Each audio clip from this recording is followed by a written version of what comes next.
Warga dusun Cibubuhan di Desa Mulyasari, Kecamatan Jatinegara, Kabupaten Ciamis, Jawa Barat sedang merasa resah lantaran mengalami kehilangan uang secara misterius yang diduga karena tuyul. Untuk mengatasi masalah ini, pemuda dan Karang Taruna Cibubuhan telah memutuskan untuk mengambil langkah-langkah kreatif. Dengan memasang spanduk bertuliskan narasi tentang tuyul di berbagai titik, mereka berharap bisa mengingatkan pemilik tuyul agar tidak membiarkan makhluk tersebut berkeliaran di daerah mereka.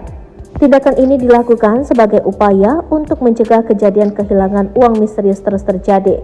Spanduk-spanduk ini terpasang di lokasi-lokasi strategis di sepanjang pinggir jalan dusun, salah satu yang bertulis di spanduk seperti ini. Mohon kesadarannya kepada pemilik tuyul, jangan beraksi lagi di daerah ini. Perbuatan ini merupakan dosa besar. Selain tulisan, spanduk ini juga dilengkapi dengan gambar makhluk botak atau tuyul untuk memberikan peringatan yang lebih kuat. Tidak hanya itu, spanduk lain berukuran kecil juga dipasang dengan tulisan, peringatan, tuyul dilarang beroperasi di wilayah ini, perbuatan Anda dosa besar. Upaya ini diharapkan dapat menciptakan kesadaran di kalangan pemilik tuyul agar tidak melanjutkan perilaku yang merugikan ini di wilayah tersebut. Fenomena tuyul di Ciamis ini diketahui sudah berlangsung sejak 2 atau 3 tahun yang lalu, hingga akhirnya warga sudah merasa sangat kesal dan jengkel sampai memutuskan untuk memasang spanduk.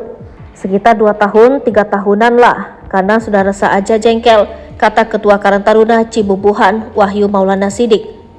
Wahyu juga memberikan pesan kepada orang yang memelihara tuyul agar segera bertobat karena itu adalah salah satu perbuatan dosa besar. Dirinya menghimbau agar lebih baik bekerja keras dan usaha supaya kaya.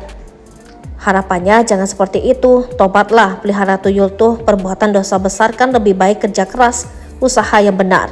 Itu yang buat bisa kayak gitu kan, tandasnya.